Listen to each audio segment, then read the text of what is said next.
Всем привет. Ждем.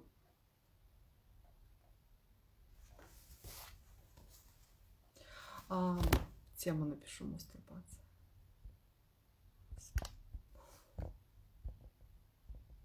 Сәлем достар. Бізде бүгін өте қызық тақырып.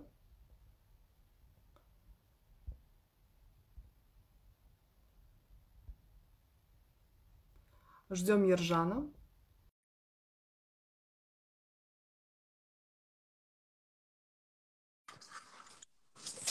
Ержан, Анель, сәлем. қалыңыз қалай? Керемет, жақсы, рахмет, өзіңізде. Шүкір, жақсы, бәрі жақсы. Так, кішкене давайте, пока адамдар жиналып жатыр, өзіңіз жайлы кішкене айтсаңыз. Я знаю, что вы тренинги, да, тренингтер өткізесіз, сізде секс-шоп бар, ұят емес. Сол өзіңіз жайлы кішкене айтыңызшы, оқырмандар. Жақсы, қазір бір секундтан орнатып алайын. Супер. Дауыс, видео қалай, жақсы көрініп жатыр ма, Анель ханым? Жақсы, класс. Керемет. Я, біз сізбен жаңа жылдың алдында адамдардың көңіл күйін көтеретін болдық қой, мықты тақырыптармен. Да.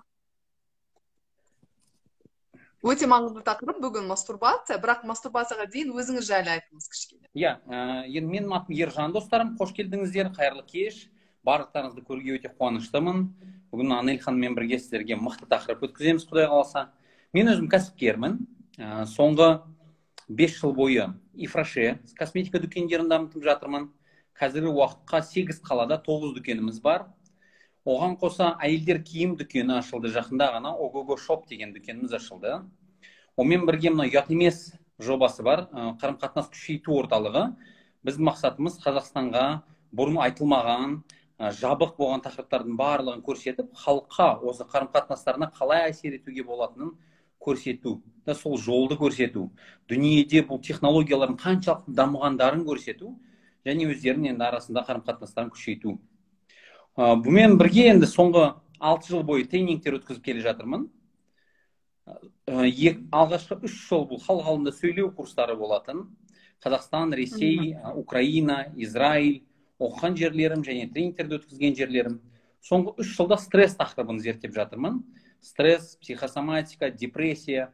Бұмен жұмыс істеу үшін физиология, психология, гипноз техникаларын қолданамын. Осы білімнің барлығын зерттеген кезде өйстіп ұят емес тақырыбына да келдім. Халықтың барлығында сексуалдық жағынан проблемалардың өте көп болған байқап, ол нарықты зерттеп, осы ұят емес жобасын ашуға шешім қабылдадым. 3 балам бар, оған бірге, көбісі ойлайды, секс-шоперлар немесе осындай қатынасты күшейтетін дүкендермен айналысатын адамдар жалғыз, бұлар өздері.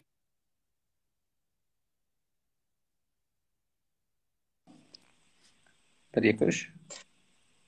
Так, связь. Звонок келіп қалды. 3 балам бар, жанұям бар. Так что бұның барлығын дамытуға үлгеріп жатырмын. Круто, молодец. Круто, енді. Классно. Давайте, онда бастайық, да? Мен комментарий пока өшірейін, ладно? Чтобы не отвлекаться дегендей. Эфирді мен сақтаймын, ладно? Әрине.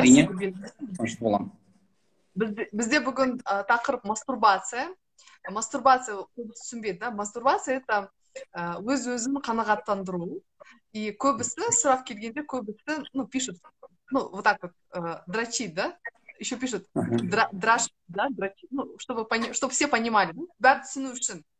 Тақырып жабық, да? Өте такой вот острая тема, да, дейді бұны. И неге мен сізбен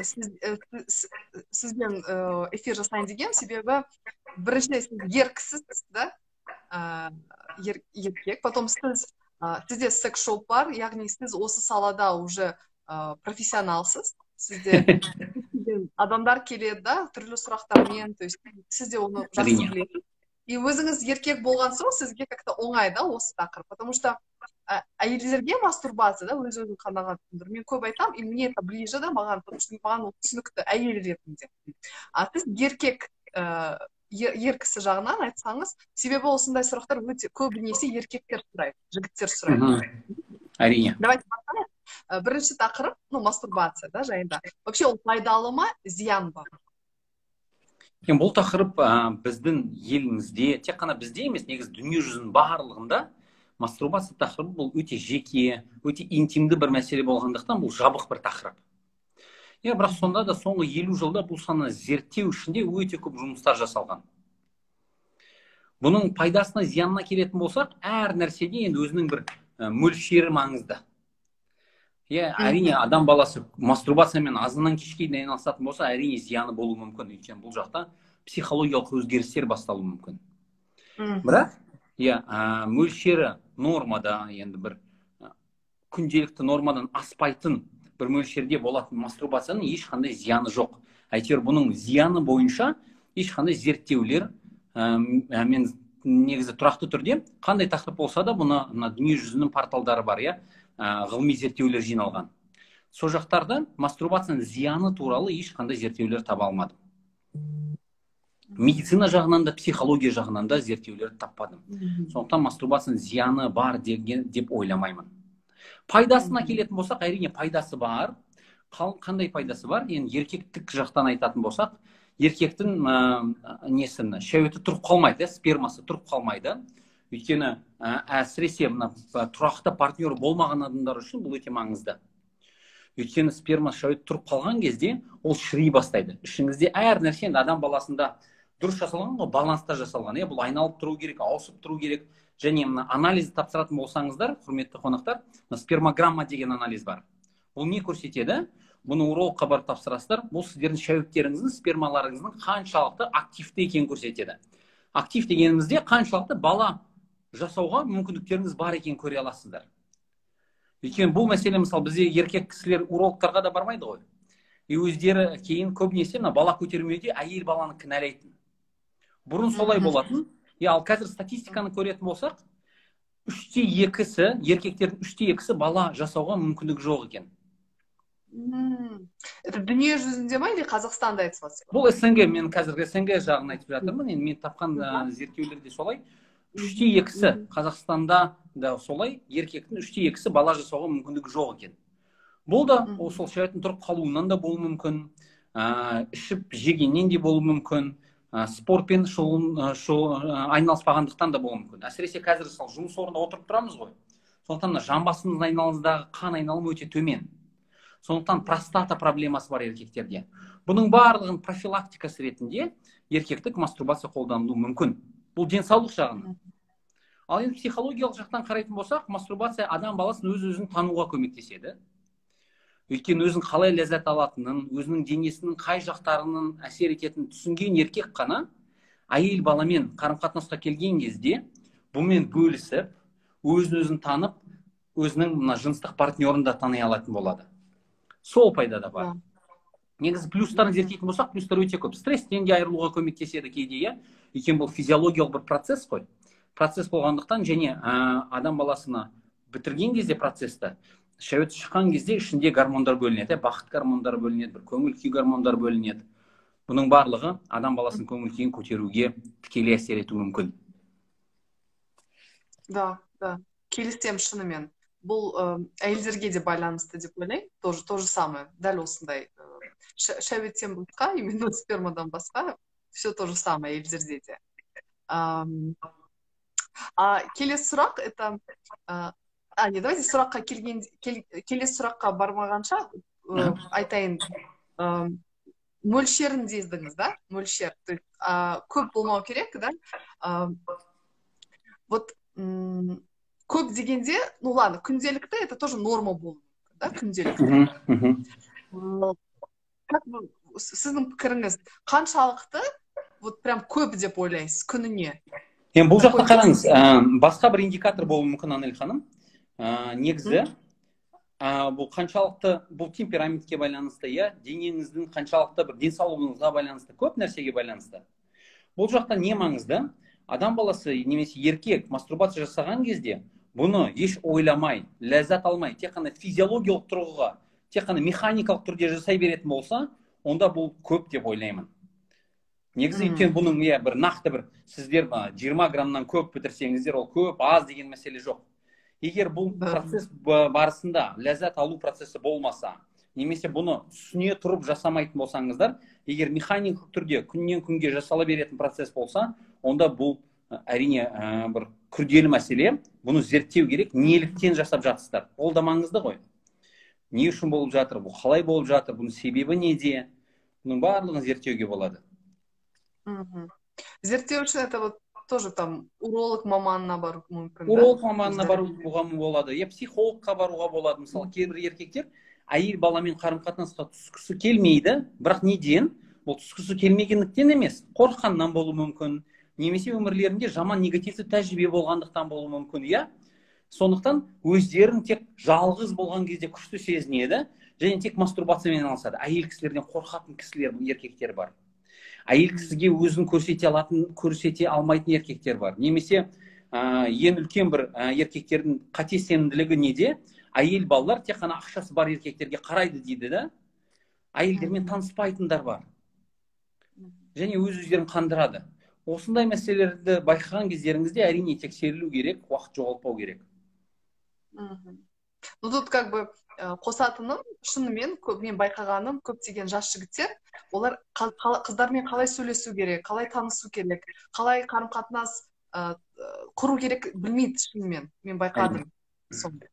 Бұл мәселе өте маңызды көтердіңіз. Негізі, мысалы, сізде жасап жатқан жұмысыңыз неге маңызды? Өйткені біздің елімізде қарым-қатынас мәселесі соңғы 100 жыл көтерілмеген. Еркектер, мысалы, күнделікті әйелдеріне даже қарайтын бай, комплимент жасайтын техникаларды білмейді. Мен өте мықты психолог досым бар. Мен оған жақында шақырғанмын дүкеніме, кел, мына дүкенді дамытуға көмектесейші, сен психологсың ғой деп. Жанұя психолог ол кісі. Ол айтады, жаным ау дейді, біздің еркек пен әйел арасында эмоция жоқ, мүлдем эмоция жоқ дейді. Сен қандай секс туралы айтып жатсың дейді. Күнделікті бір-бірінің көңіл күйін көтеру инструменттерін білмегендігімізден уже интим мәселесіне бару да ерте әлі. Бастапқы этаптарда комплимент жасау, бір-біріне қарау, көңіл күйін көтеру, бір жақсы сөз айту мәселелерін үйрену керек. Бұл фундамент. Осылардан бастаса уже ары қарай кетуге болады. Да, точно. Да, бұл шынымен бір бөлек тақырып енді.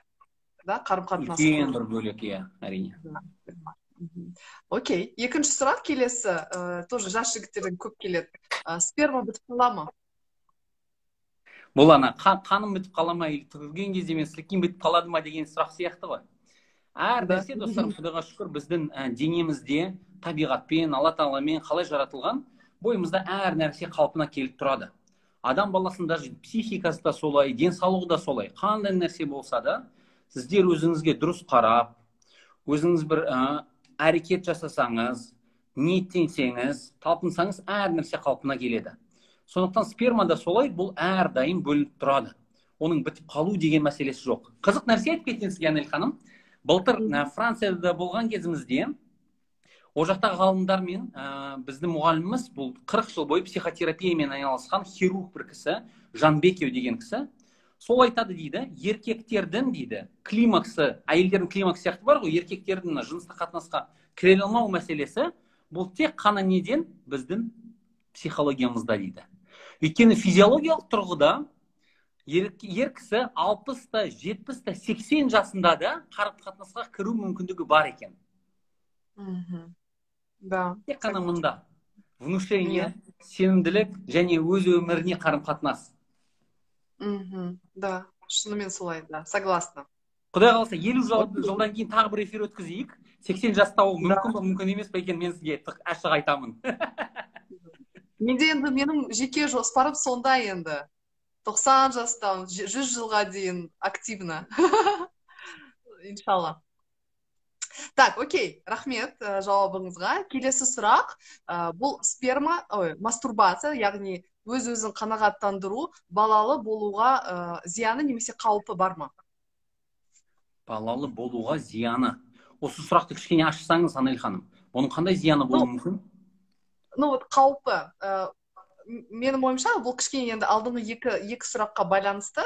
Яғни бір-бірі, мысалы, ер кісілер көп мастурбация жасаса, олар мүмкін спермасы уже там как там, балалы болуға, ну, как бы азаят спермасы, и уже неактивный болып қалады. Яғни балалы бола алмайды. Сондай бар ма, жоқ па? Бұл ана, иә, қазақта жақсы сөз бар ғой, иә, келінім саған айтам, қызым сен тыңда дейді. Әр нәрсе бір-біріне байланысты әрине. Бір нәрсе жасаған кезде, бірақ бұндай проблеманы ол мастурбациядан көруге қажеттілік жоқ. Одан мыңдаған басқа себебі бар оған әкелетін, балалы болмаудың. Мастурбацияның өзінің ондайға әкелетінін мен естімедім. Урологтармен сөйлескен кезде де олардан да ондай жауап естімедім. Неге десеңіздер, өйткені сперма айналып тұрған кезде, наоборот, оның несі ресурсы да жақсы болып тұрады, айналып тұрады, және бұл жақсарып тұрады да, әрдайым. Қан айналым сияқты ғой, мысалы, қанды неге жылына 1-2 рет тапсыру керек дейді деген кеңес береді докторлар. Қан айналып тұрады және жаңа қан бөлініп тұрады. Мастурбация мәселесі де солай. Балалы болмау мәселесіне апаратын мыңдаған басқа себеп бар. Бұл күнделікті біздің жейтін тамағымыздан басталады. Мысалы, көп нәрсе, өзім мысалы маман ретінде не байқадым, көп проблема мына секске, интимді мәселеге әкеледі. Мастурбация болсын, интим болсын, секс болсын, қанағаттану болсын. Бірақ бұның барлығы тек қана бір себеп. Немесе бір сылтау, ең дұрысы сылтау. Өйткені басқа проблемаларды қабылдағысы келмейді адам баласы. Басқа нәрселерге мән бергісі келмейді. Ну, в любом случае, бывает қосайын да, что егер де ер кісілерде бір қорқыныш болса, сол жайында, любой уақытта спермограмма таптыру керек. Әрине. Это ең басты шешімі сол. Сол сұрақтың шешімі. Негізі тағы бала көтермеуде, қараңыз, бала көтермеуде тағы бір нәрсе қосып кеткім келіп жатыр. Спермограммадан басқа достарым. Не бар? Сіздердің жұмыртқаларыңыздың бір травма алуы себебі бар. Варикоз болу себебі бар. Одан басқа түрлі вирустардың болу себебі бар. Негізі урологтарға жылына минимум 1 рет көрініп тұру керек. Менің мықты Алматыда маман уролог досым бар, Асет Мырза деген мырза. Жылына 1 рет не болса да Алматыға барып тұрып, ол кісімен тексеріліп тұрамын. Әсіресе бала көтерер алдында 3-4-5 ай бұрын барып, дайындалып, тексеріліп, бір проблемалар болса, жобалап, бір витаминдер керек болса, витаминдер ішіп, өздеріңізді нормада ұстап тұру керек. Бұл істеріңіз сияқты ғой. Өйткені бізде еркектер урологтарға қашан барады? Уже бірдеңке ағып тұра бастаған кезде, қышып тұрған кезде, или ысып кеткен кезде ғана барады. Ол кез уже кеш. Ол несі последствиясы көп та, ары қарай бұны емдеу қиын, одан өтетін бір эмоционалдық тұрғыда да бұл қиын. Өзіміз жас болған кезде бұдан өттік қой. Ол қатты өзіңіз бағалауыңызға әсер етеді, бір психологиялық тұрғыдан әсер етеді, көңіл-күй, финанс жағынан да қатты әсер етеді. Конечно, вообще денсаулық болған соң еще этот жыныс денсаулығы ғой енді. Да, согласна. Кстати, да, вот варикоз жайында, это же варикоцелия, да, называется? Варикоцелия. Соңғы кезде көп жеке дәрігерге келеді сұрақтар ер кісілер жайында. Тамыр көрінді, бұл норма, анау менен сұрайды. Сол жайында, конечно, ең бірінші уролог маманына бару керек, бұны емдену керек. Это, ну, как бы обязательно, да? Окей. Енді келесі сұрақ, бұл кішкене сіздің секс-шоп жайында, да, как раз таки, секс-шоп нарығы, да, жалпы. Возбуждающий крем, ну, мастурбация, да, и возбуждающий крем это не только как бы мастурбация ретінде, ну и там жыныстық қатынас кезінде, да. Слышно меня? Да? Слышно? Кішкене енді возбуждающий крем... Жатыр, Анель ханым, зависает. Ага, сейчас, подождем. Сейчас нормально? Сейчас нормально. Да, сейчас нормально. Возбуждающий крем дегенде, енді әрине бұл өз-өзін, да, это әйелдерге де, жігіттерге де, еркектерге де қатысты бөлек-бөлек, немесе жыныстық қатынас кезінде, да, как бы дайындалу ретінде. Возбуждающий крем, маска жайында кішкене айтсаңыз. Қараңыз, бұл смазкалардың нарығы өте мықты дамыған. Бұрын әрине біздер смазка қолдануды білмедік. Мен өзім туралы да ашық айтайын, мысалы мен бұрын смазкалардың қаншалықты қолдану екенін, қаншалықты маңызды екенін түсінбедім. бұл нарықты зерттей бастаған кезінде оның қаншалықты мықты екенін түсіндім. Смазка не үшін маңызды? Я смазкадан бастап кетейін, кейін возбуждающий кремдерді айтып кетемін, рұқсат етсеңіз. Смазкалардың, бұл майлағыштар түрлі смазкалар, бұлар не үшін маңызды? Еркек пен әйел баласы қарым-қатынас кезінде, әрине бұл табиғатпен салынған бір процесс, әйел баланың өзінің смазкасы болады. Бірақ бұның қаншалықты жеткілікті екенін біз білмейміз. Және әр адам баласын, әйел баланың денсаулығына да байланысты, көңіл күйіне байланысты өте көп факторлар бар. Және сол жыныстық қатынас кезінде бұл жетпей қалған болса, онда бұл неге апарады? Травмаларға апарады. Әйел баланың травмаларына апарады. Әрине әйел бала еркекке бұны ашық айтып тұрмайды, бірақ нәтижесінде түрлі трещиналар, жарылулар, түрлі инфекциялар болуы мүмкін, түрлі бір дискомфорт та болуы мүмкін. Бұдан кейін әйел бала әрине жыныстық қатынасқа кіргісі келмей қалады. Не үшін болған өзі түсінбей қалуы да мүмкін, бірақ дене форматында соматика жағынан бұл стоп басып тұрады, секске стоп беріп тұрады.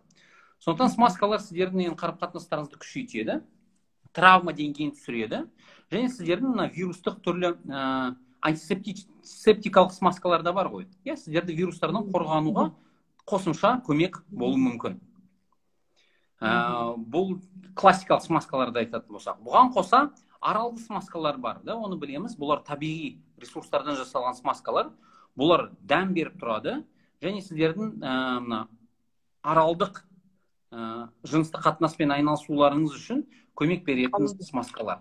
Бұлар жеген кезде, аузыңызға тиген кезде зиян келтірмейтін смазкалар. Кремдерге келетін болсақ, кремдердің да түрлері өте көп. Кремдердің функциясы қандай?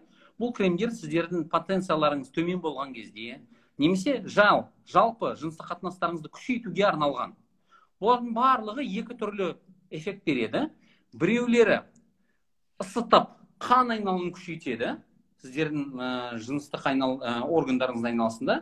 Екінші түрлері, наоборот, бұлар салқындатады. Салқындату арқылы бұларда возбуждение эффектін беру мүмкін. Бірақ көбісі ысыту арқылы, қан айналымын күшейту арқылы жұмыс істейді. Бұл кремдердің зияндары жоқ, ешқандай зияны жоқ. Өйткені бұлар местное действие, тек қана сол жыныстық органдарыңызға ғана әсер етеді. Және интимдік жыныстық қатынастан кейін жуылып кетіп қалады, болды. Все, рахмет. Менің ойымша бүкіл сұрақтар ең басты сіз жауап бердіңіз. Енді мен комментарий пікір ашайын.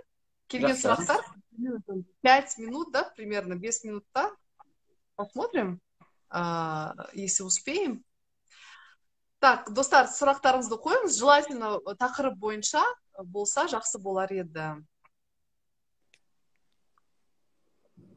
Күтейік.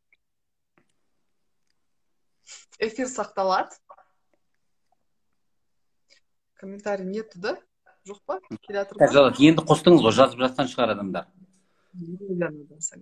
Негізі, бұл жақта тағы бір маңызды мәселе. Адамдар сұрақ жазғанша қосып кетейін, рұқсат етсеңіз. Мастурбация тақырыбын балалармен 10-12 жасында көтеру керек.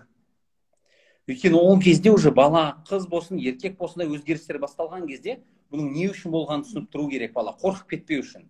Оны кінәламаңыздар ешқашан. Өйткені кінәлағаннан, наоборот, балада психологиялық көп шектеулер туындайды, және бұлар келешекте үлкен проблемаларға апаруы мүмкін. Да. Ұқсайды екен сіздер дейді ғой мына жақта. Да. Я даже не замечала, что мен солай ма. Так, смазка қайдан аламыз? Смазкаларды біздің ұят емес дүкенімізден алсаңыздар болады, достарым. Әрдайым Қазақстан бойынша жіберіп тұрамыз. Негізі дәріханаларда да сатылады. Дәріханалардан бастасаңыз болады, арзандарын сол жақтан көрсеңіз болады. Бұл күнделікті нелер.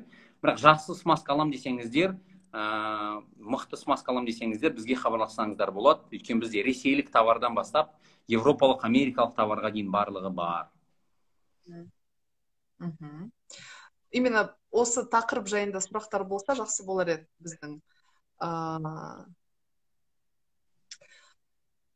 Так, ну, давайте вот это тоже, так как в этом секс-шоп жайында бір сұрақ келді, да, экстендер и помпа пайдасы бар ма? Это же тоже по вашей теме?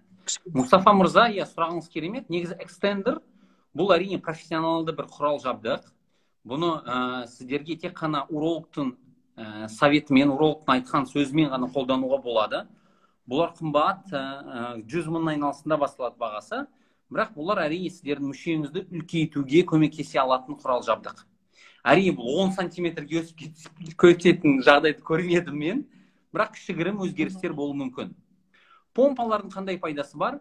Қазіргі уақытта стресс деңгейі өте жоғары ғой, Анель ханым. Стресс деңгейі, денсаулық деңгейі төмен. Сондықтан помпалардың ең үлкен көмегі жыныстық қатынастарыңыздың алдыңызда өзіңіздің мүшеңізді көтеруге, қанын күшейтуге және нормаға дайын бір неге боевое состояние дейді ғой, соған келтіруге көмектесе алады помпалар. Так, егер ер адам мастурбацияны жиі жасайтын болса, қаншалық... Біз соған жауап бердік, эфир сақталады. Вот этот сұрақ маған тоже по теме, бірақ әйелдерге арналған, да?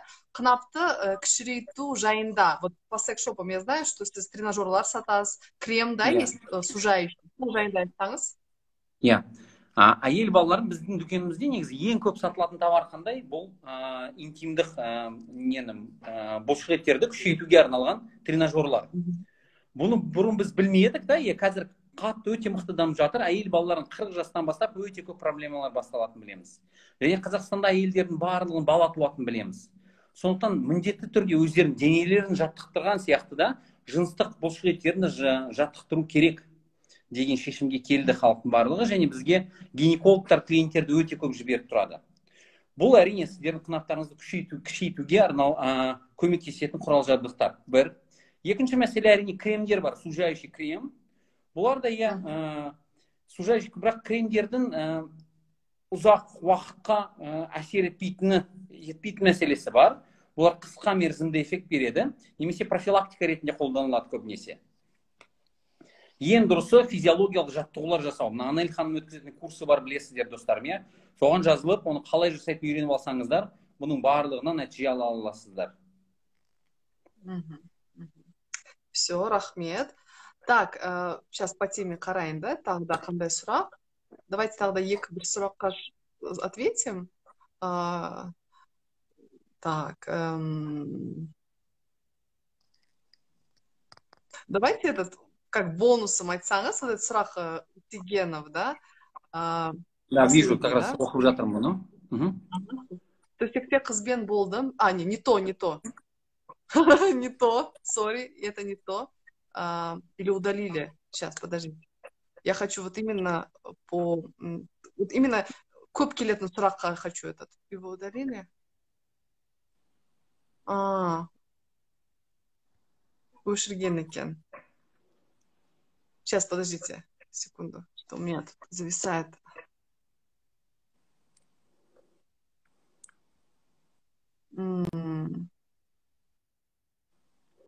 Мына жақта мына сұрақ өте мықты, Анель ханым. Рұқсат етсеңіз, соқтан жауап берейін. Мүшені үлкейтуге кеңес берсеңіз қысқа нұсқа дейді Данабек мырза. Соны таппадым. Бұл сұрақ тұр. Құрметті ер кісілер, құрметті достарым, сіздердің мүшелеріңіздің қаншалықты үлкен кіші болғаны еш маңызды емес. Ол мүшемен жұмыс істеп үйрену керек. Негізі еркектердің дүние жүзінде еркектердің ең үлкен проблемасы сол. Барлығы өздерінің мүшелерін өлшеп жүреді. Бір-біріне қарап тұрады, раздевалкада, душта, баняларда. Және бұл мәселе еркектерді өте көп мазалайтын мәселе. Бірақ еркек өзінің интимдік жыныстық қатынастарда партнерына қалай ләззат келтіретін үйренген кезінде, қаншалықты жақсы түсінген кезінде, мүшенің мөлшері, размері ешқандай маңыздылық болмайды. Неге десеңіздер, физиологиялық жағынан да айтып кетейін. Өйткені әйел баланың мысалы клиторы өте жақын жерде тұр. Ол сыртқы жағында болады. Точка G дейді, оны білесіздер, ол да бір 5-6 сантиметр тереңдікте. Қалғанның барлығы сіздердің тек қана ол мүшеңізбен дұрыс жұмыс істеулеріңізде болды. Өйткені секс бұл, жыныстық қатынас бұл тек қана физиологиялық процесс емес қой. Оның алдында жарты сағат бұрын, 1 сағат бұрын болатын эмоцияларыңыз, оны бастамастан бұрын сіздердің әрекеттеріңіз, бір-біріңізге қол тигізгендеріңіз, иістеріңіз, дыбыс, бұның барлығы нәтиже береді, достарым. Сондықтан мүшенің бір мөлшеріне бастарыңызды ауыртпай, өздеріңіздің партнеріңізға, келіншектеріңізге, қыздарға да немесе басқа бір енді қарым қатынасқа кіріп жатқан адамдарыңызға қалай ләззат келтіре аламын, сол мәселені сұрағаныңыз дұрыс. Сонда еш сұрақтың барлығы шешіледі, достарым. А вот қалай ол үйрене алады? Вот сіз еркек ретінде айтыңызшы, вот қалай үйренеді олар соны? Бұл мәселе бұрын бізде бұл мәселе бойынша информация болған жоқ. Қазір құдайға шүкір кітаптар өте көп. Қазір мысалы мен де видеолар жаза бастадым. Ең біріншісі мастурбацияға байланысты YouTube-ға сала бастадым. Жақында бұл тақырып бойынша өте көп видео түсіруге тырысамын және сала бастаймын. Ухаживание, комплимент жасау, физиологиялық прикосновение. Бұның барлығы маңызды. Кітаптардан оқысаңыздар болады. YouTube-та өте көп мағлұмат бар. Егер орысша, ағылшынша түсінбейтін болсаңыздар, онда менің қазақша болатын видеоларымды күтіңіздер, достарым. Иншалла, мен де күтудемін. Бүкіл қазақша ақпарат болса жақсы да. Рахмет сізге. Мен ойлаймын, рұқсат болса, осы видеоны мүмкін біз даже YouTube-қа да салайық. Керемет сізді белгілеп, сіздің парақшаңызды белгілейін. Себебі менің ойымша бүгінгі тақырып көптеген күшті ақпарат бар. Бұл сізде бар эфирде, мен де бармын. Вот такой комплексный эфир менің ойымша күшті өтті. Сізге рахмет. Оқырмандар сіздің парақшаға мен белгілейін, жазылыңыз, қосылыңыз. И я думаю, потихоньку біз тогда завершим, эфир.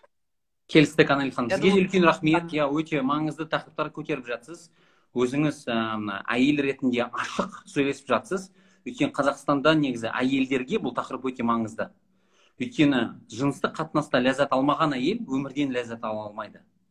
Бұл енді ең маңызды өміріміздің фундаменталды бір мәселесі ғой. Сондықтан бұларды мен еркектік жақтан, сіз әйел жақтан көтере берсек, өте көп нәтиже аламыз деп ойлаймын, және өте көп жанұя сақталып қалуы мүмкін, өте көп адамдар ләззат ала алады, және өмірден қуаныш деңгейлері көтеріледі деп ойлаймын. Да, иншалла. Рахмет сізге. Сізге де рахмет. Қайырлы. Рахмет. Достарым, қош сау болыңыздар, достарым.